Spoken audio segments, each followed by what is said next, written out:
All right, this is a video with Fortinet FortiGates, and we are doing dual hub ADVPN with BGP on Loopback. This is the network diagram here.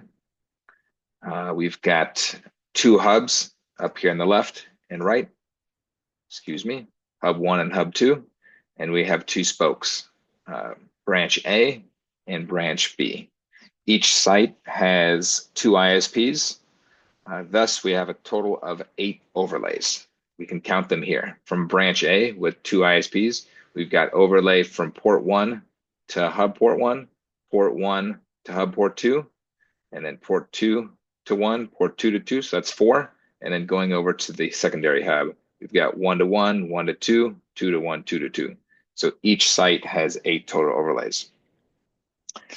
ISP number 1 is the fast path for our sites. It's a fiber connection, has very low latency. ISP number 2 is the tier 3 provider. So it's slower latency, and I've injected about 40 milliseconds of delay in there. So some of the benefits of BGP on loopback over traditional BGP per overlay. Previously, with BGP per overlay, we needed a peering address space per overlay. So for each one of these 8 overlays, we would have to assign likely a /24 address block in order to do BGP peering. And we'd have BGP peering across every one of those blocks. That is a lot of address space that's wasted. And obviously that grows as you get more overlays. It also requires extensive route maps and community lists in order to share link health information. If you look at some of my other videos I've posted, I talk about how we check for SLAs, and then depending on SLAs, we have a route map out preferable, and then a route map out that it fails to. When the SLA fails, that it injects a community string that dirties up that network across that overlay that then is proliferated throughout the network. So all the other sites know when a circuit or a link is down. But with BGP on loopback, all of that is gone, and the configuration is simplified and shrunken immensely. So BGP is now established from the site on the loopback address of each site, and only a single loopback address is used, regardless of the number of overlays. So I can expand this out to 15, 20, 30 overlays. I still have a single /32 address as my loopback that I use for BGP peering. As far as SLAs, SLA information is actually embedded in the HealthCheck messages that go across these overlays and shortcut tunnels. With that being said, let's go ahead and dig into this. I'll try to show you as much as I can, but I'm trying to reduce the time of this video. So again, this is our setup: hub 1, hub 2, branch A, branch B, and each of these sites has a host that is sitting adjacent to the on the inside of the firewall on the LAN. So host 111, 111, 111, and 111, host 222, 222, 222, 222, host 2222, and host 3333. I have those hosts here in the same orientation. So the hubs are on top, the spokes are on the bottom. Again, I have the FortiGates in the same orientation too, hub 1, hub 2, and then branch A, branch B, and again, SSH sessions as well. So just looking at hub 1, if we do a config system interface and show, you can see that I have a loopback address for my BGP, and then a loopback address for my HealthCheck. Obviously, only the hubs need that HealthCheck. All of my underlay tunnels or overlay tunnels no longer need an IP address like they previously did. So you can see there's no IP address here. If we do a, let's see, what else can we do here? Click a config system SD-WAN. And a show here, we can see we have our 1, 2, 3, 4 overlays. And then we have our health checks here, which are actually remote health checks. These health checks are saying, hey, gather the information that I am receiving of the health checks and use that as my own SLA. And then if we look at our config route map, you can see all we have is a no export route map. Very, very simple, very, very straightforward. Not like what it used to be. Now looking at one of the hubs, config system interface, show. Let's scroll down here. We have our single loopback address for BGP. And then we have our 8 overlay tunnels. Nothing in here has an IP address, so that is a godsend. If we look at our config router BGP, we can see we've got only 2 peers. We've got hub 1 and hub 2, and the only thing we're doing is tagging our routes. When a route comes in, we tag it. Figure out a route map.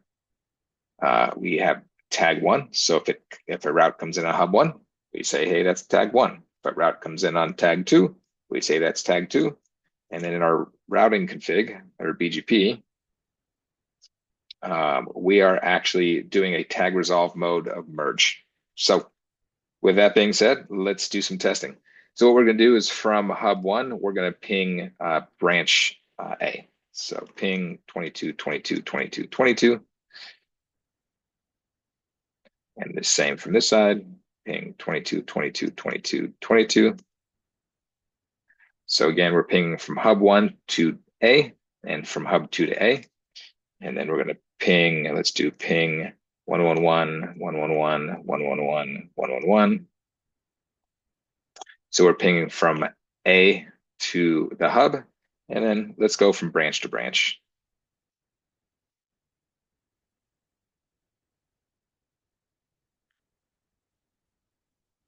So now we're going from B to A. So hub 1 to A, hub 2 to A, and B to A. And then A is just pinging hub 1. So let's go ahead and inject some latency. If we look at our SD-WAN rules here, config router SD-WAN, config system SD-WAN, config HealthCheck, we see we have a latency threshold of 100 milliseconds. So basically we're looking at the SLA. If we're within SLA, we take our path 1. If we fall out of SLA, we take our path 2. So if we inject latency to 1, we're going to fail over to 2, which is what I said in the beginning of the video. The 2 path is our tier 3 provider, and it's got 40 milliseconds. So let's go ahead and inject some latency in here.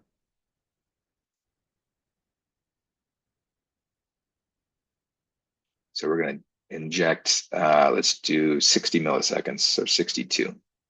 So what we see is we spike up to 125 milliseconds going everywhere. And what happens is the SLA kicks in. So if we go to A and we go to network, SD-WAN, and our performance SLAs, we see that we've hit our 126 milliseconds. Thus, it's taking that path out. And like I said, our secondary path is 40 milliseconds. And we can see we failed to our secondary path. Let's go ahead and normalize that. So we should see the SLA come back into SLA, and we're back on our standard path, which was 5 milliseconds across all the connections. What you will notice here with BGP on Loopback, the convergence of path changing is very, very fast. And the reason for that is because those SLA messages or those health check messages about the status of my circuits is going across the health check messages. It is no longer a BGP community that we're waiting for to get from from spoke A up to hub 1 or hub 2, and then wait for it to proliferate down with route reflection to B. There is no longer that latency. It's almost immediate. It's phenomenal. All right. With that being said, let's see what happens if we go from spoke to spoke. So if we ping 333, 33, 33, 33, right? So we're pinging from A to B and from B to A. Let's go ahead and add some latency again.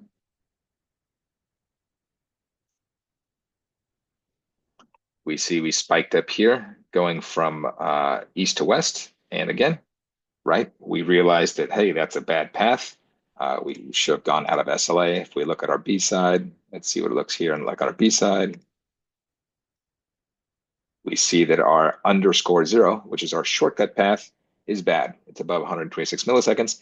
Thus, we failed over to our secondary path. Let's go ahead and normalize that. And we should have reverted back to 5 milliseconds, and we did. All right. So that pretty much sums up everything. Let's make this more fun, right? Let's come in here to interfaces. Let's go to port number 1, and let's totally kill our path 1. Let's just take down the VPN tunnel. And let's see what happens. Obviously, we fail over to path number 2, just as we expected. And if we bring that back up,